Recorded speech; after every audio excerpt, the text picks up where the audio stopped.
صلي على رسوله الكريم أما بعد فقد قال الله تعالى في القرآن الكريم والقرآن المجيد بعد أعوذ بالله من الشيطان الرجيم بسم الله الرحمن الرحيم لن تنالوا البر حتى تنفقوا مما تحبون صدق الله العلي العظيم.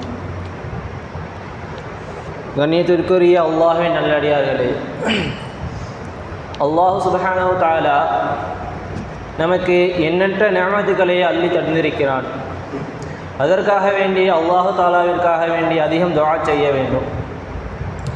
அதற்கு அல்லாஹ்விடத்திலே அதிகமாக நன்றி செலுத்த வேண்டும். நன்றி மாத்திரம் அல்ல, அவன் கொடுத்த நிஅமத்துகளிலிருந்து அல்லாஹ்வின் பக்கம் செலவு செய்ய வேண்டும். அதற்காக வேண்டி நன்மையை பெற்றுக்கொள்ள வேண்டும். அல்லாஹு தஆலா தன்னுடைய திருமறையில் சொல்லும் பொழுது, லன் தனாலுல் பிர்ர ஹத்தா துன்ஃபிகு மிம்மா துஹிப்பூன், நீங்கள் விரும்புகின்றவற்றிலிருந்து அல்லாஹ்விற்காக வேண்டி நீங்கள் செலவு செய்யாத வரை நீங்கள் நன்மையை பெற்றுக்கொள்ள மாட்டீர்கள் என்று அல்லாஹு தஆலா தன்னுடைய திருமறையிலே சொல்லி காட்டியிருக்கின்றான். அல்லாஹு தஆலாவிற்காக வேண்டி நாம் நம்முடைய நிஅமத்து அல்லாஹ் தஆலா கொடுத்த நிஅமத்துகளிலிருந்து செலவு செய்தோமே என்று சொன்னால் அதற்காக கொடுக்கப்படக்கூடிய கூலி மகத்தானதாக இருக்கிறது. ஒருவர் அல்லாஹ் தஆலாவிற்காக வேண்டி தர்மம் செய்தார் என்று சொன்னால், உபகாரம் செய்தார் என்று சொன்னால் அவருக்கு கொடுக்கப்படக்கூடிய 18 விதமான சிறப்புகளை இன்று பார்ப்போம். இது குர்ஆன் மூலமாகவும் ஹதீஸ் மூலமாக பல இடங்களிலே சொல்லப்பட்டிருக்கிறது.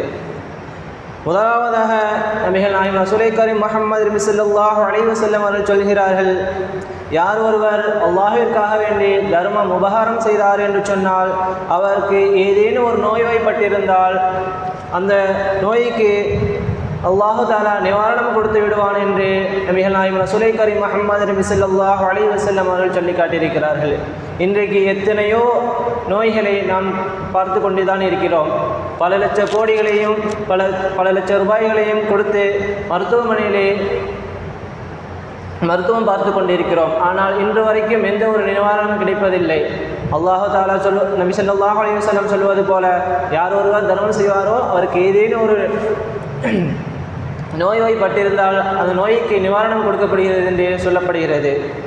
இரண்டாவதாக, யார் ஒருவர் அல்லாஹு தஆலாவிற்காக வேண்டி தர்மம் செய்தார் என்று சொன்னால் அவரிடம் இருக்கக்கூடிய சிறிய பாவங்களை அல்லாஹு தஆலா மன்னித்து விடுகிறான் என்று தன்னுடைய குர்ஆனிலே சொல்லி காட்டியிருக்கின்றான். மூன்றாவதாக பார்த்தோம் என்று சொன்னால், யார் ஒருவர் அல்லாஹ்விற்காக வேண்டி தர்மம் செய்வாரோ அவருடைய செல்வத்தை ஷைத்தானுடைய சூழ்ச்சியிலிருந்து அல்லாஹ் தஆலா பாதுகாத்து விடுகிறான் என்று நபிகள் நாயகம் ரசூலை கரீம் முஹம்மது ஸல்லல்லாஹு அலைஹி வஸல்லம் அவர்கள் சொல்லி காட்டியிருக்கிறார்கள். இன்றைக்கு எத்தனையோ பேர் வீட்டிலே பல லட்ச ரூபாய்களை வைத்து கொண்டிருக்கிறார்கள். ஆனால் அதிலே பரக்கத்து இல்லாமலும் நிம்மதி இல்லாமலும் வாழ்ந்து கொண்டிருக்கிறார்கள். ஏனென்று சொன்னால் அது ஷைத்தானுடைய சூழ்ச்சியிலே இருந்து கொண்டிருப்பதினால்தான். யார் அவர் அல்லாஹ்விற்காக வேண்டி அதிலிருந்து சிறிதை அல்லாஹ்விற்காக வேண்டி தர்மம் செய்தார் என்று சொன்னால் அல்லாஹு தஆலா அந்த செல்வங்களை ஷைத்தானுடைய சூழ்ச்சியிலிருந்து பாதுகாத்து விடுகிறான் என்று நபி ஸல்லல்லாஹு அலைஹி வஸல்லம் அவர்கள் நமக்கு சொல்லி தந்திருக்கிறார்கள்.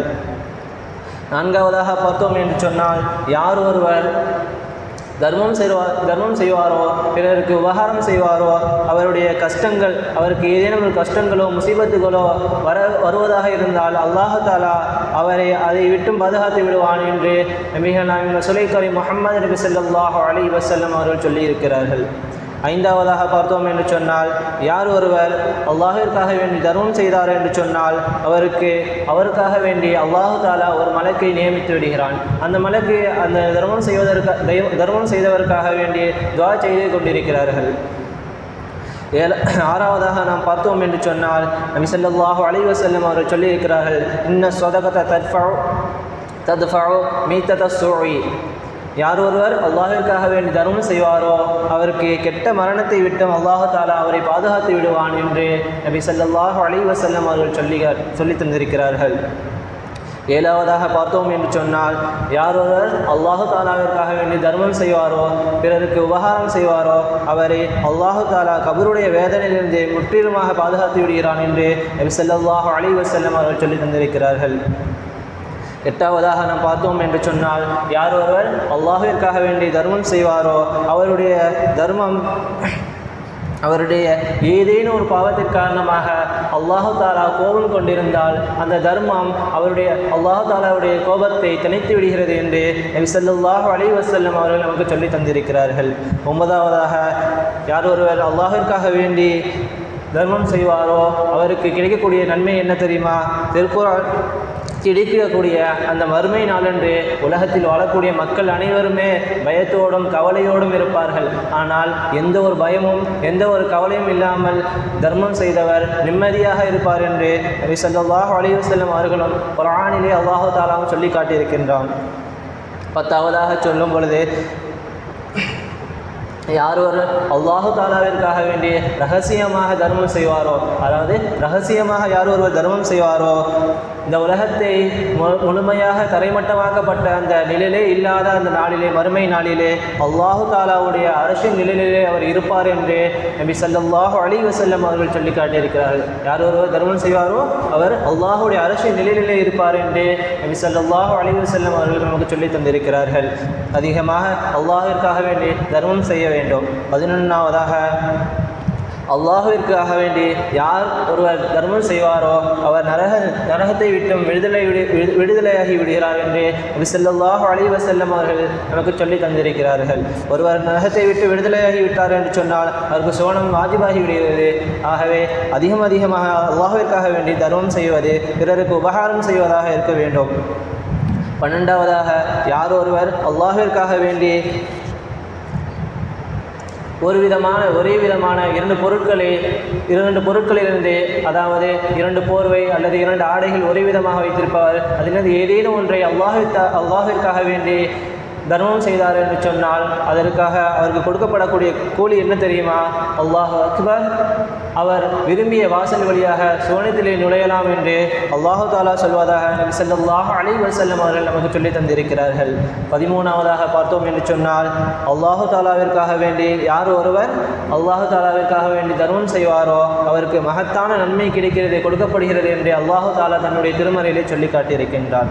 14வதாக பார்த்தோம் என்று சொன்னால் அல்லாஹு தாலாவிற்காக வேண்டி யார் பல நன்மைகளை செய்து கொண்டிருப்போம், அதற்காக வேண்டி நாம் பல நன்மைகளை செய்வதனால் நன்மை கிடைத்து விடுகிறோம். ஆனால் யார் ஒருவர் தர்மம் செய்வாரோ அந்த நன்மைகளே பல மடங்காக ஆக்கி தரப்படும் என்று அல்லாஹு தாலா தன்னுடைய திருமறையிலே சொல்லி காட்டியிருக்கிறார்.